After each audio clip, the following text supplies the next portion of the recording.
នេះគឺជា farm experience មួយដែលវាល្បីមែនតើទាំងនៅក្នុង YouTube ហើយនៅក្នុង TikTok ដោយ farm មួយនេះផងដែរគឺថាវាអាចផ្ដល់ឲ្យអ្នកនរគ្នានៅ experience បានច្រើនហើយលឿនមែនតើនៅក្នុងរយៈពេលដ៏ខ្លីចឹងហើយនៅក្នុងថ្ងៃនេះផងដែរខ្ញុំនឹងប្រាប់អ្នកនរគ្នាពីរបៀបធ្វើរបស់វាហើយមុននឹងចូលទៅវីដេអូរបស់យើងសូមកុំភ្លេចជួយចុច Subscribe និងបើកសញ្ញាកណ្ដឹងមួយផងដើម្បីទទួលបានវីដេអូថ្មីៗបន្ថែមទៀតឥឡូវយើងចូលទៅអ្នកនរគ្នាបើដែរជប់សិនកុំភ្លេចនៅរបស់មួយចំនួនដែលយើងត្រូវការប្រើប្រាស់វាសម្រាប់សង់អញ្ចឹងគឺថាអ្នកនរគ្នាត្រូវជីកដី3ប្លុកចូលក្រោមនិងដាក់ខ្សាច់មួយដុំរួចហើយយើងជីកដីនៅជុំវិញ4ដុំចេញហើយយើងដាំដំបងយក្សនិងដាក់ composter មួយហើយមកដល់កន្លែងនេះអ្នកនរគ្នាធ្វើការរំលងមួយប្លុករួចយើងជីកដីចូលទៅក្រោយចំនួន3ប្លុកទុកចោលសិនបន្ទាប់មកយើងធ្វើការដាក់ថ្មចំនួន3ដុំនៅព័ន្ធជុំវិញ composter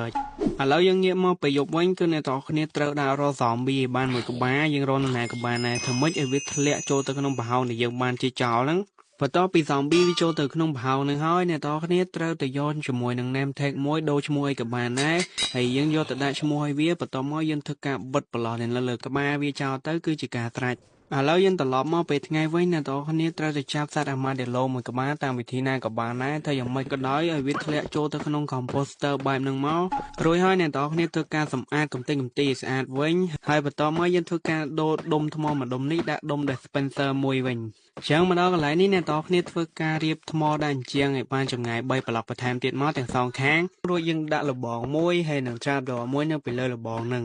ចឹងកិច្ចការបន្តអ្នកនរគ្នាធ្វើការរៀបលបងដូចខ្ញុំចឹងមកវាមានអីស្មុគស្មាញទេមកដល់កន្លែងនេះយើងត្រូវចាក់ទឹកមួយធុងនៅលើ composter រួចហើយយើងចូលមកក្រោមបន្តិចដើម្បីធ្វើការបិទដបវិញឲ្យស្អាតចឹងកិច្ចការបន្ទាប់អ្នកនរគ្នាត្រូវដាក់ sticky piston អាស្អិតមួយនៅជ្រុងខាងស្ដាំ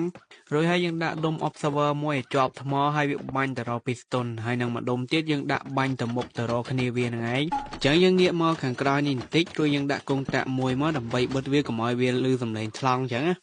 ហើយត្រឡប់មកខាងឆ្វេងដៃវិញអ្នកនរគ្នាត្រូវដាក់ប្លុកនៅពីលើ trap door មួយដើម្បីយើងធ្វើការគប់ជាមួយនឹង trident ចឹងនៅពេលរួចរាល់អ្នកនរគ្នាវាយប្លុកនឹងចោលទៅនឹងឃើញ trident ធ្លាក់ទៅលើ trap door ហើយបើសិនជាវាអត់ធ្លាក់ចឹងទេយើងអាចនឹងធ្វើខុសអីមួយហើយដើម្បីអាចដឹងថាវាដំណើរការឬក៏អត់អ្នកនរគ្នាអាចមកបើកកុងតាក់សិនមកចឹងបើសិនជាយើងបើកឲ្យឮសំឡេង trident คลิกគ្រុកនឹងបានន័យថាដំណើរការ farm របស់យើងគឺអាចទៅមុខបានហើយឥឡូវងាកមកជំហានចុងក្រោយគឺយើងត្រូវទៅផលិតជាមួយនឹងថ្នាំមួយប្រភេទដែលវាប្រើជាមួយនឹង nether wart ថ្មដុតហើយនឹង gunpowder អញ្ចឹងថ្នាំមួយនឹងផងដែរគេហៅវាថា invest potion ហើយបន្ទាប់ពីបានថ្នាំនឹងហើយយើងត្រូវយកថ្នាំនឹងទៅដាក់ក្នុងដុំ dispenser រួចហើយយើងយកបតុងមួយទៅដាក់នៅជាប់ថ្មឬក៏ជាប់ដុំនឹងទៅគឺថា farm របស់យើងបានរួចរាល់ 100% ហើយឥឡូវខ្ញុំនឹងធ្វើការតេស្តឲ្យអ្នកនរគ្នាមើលដែលយើងធ្វើការទៅបើកកុងតាក់ខាងមុខនេះមុនរួចហើយយើងធ្វើការបើកកុងតាក់ទឹកថ្នាំនេះមួយទៀតមកគឺថា farm យើងនឹងអាចដំណើរការបានហើយអញ្ចឹងចំពោះដំណើរការរបស់វានឹងគឺថាចេះមិនថាសត្វអីក៏ដោយឲ្យទៅប៉ះជាមួយនឹងទឹកថ្នាំហើយទទួលដំណេកនោះគឺថាវានឹង spawn ជាមួយនឹងសត្វ silverfish មកច្រើនមែនតើអ្នកនរគ្នាហើយដល់ពេលវា spawn អញ្ចឹងវានឹងហូរមកធ្លាក់មកកន្លែង trap door នឹងវាយពួកនឹងងាប់អស់តែម្ដងដោយសារតែយើងមាន trident នៅពីលើហ្នឹងណាហើយដល់ពេលពួកនឹងងាប់វាមិនធ្លាក់ XP មកហើយគឺថាមើល XP ហូរចូលខ្លួនខ្ញុំលឿនមែនតើអ្នកនរគ្នាឡើងលឿនដូចទឹកនេះអញ្ចឹងឥឡូវខ្ញុំនឹងធ្វើការឆនៅកន្លែងហ្នឹងរយៈពេល2នាទីចាំមើលថាយើងនឹងទទួលបានអីខ្លះ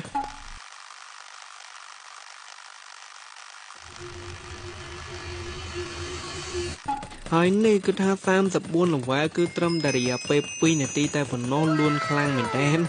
ចឹងពីមុនខ្ញុំគិតថាមានតែ farm មាសហើយនិង farm enderman ទេដែលយើងអាចទទួលបាន experience លឿនប៉ុន្តែ farm មួយនេះគឺសាហាវជាងនឹងទៀតហើយចឹងយើងនឹងជួបគ្នានៅវីដេអូថ្មីបន្តទៀតបាយបាយ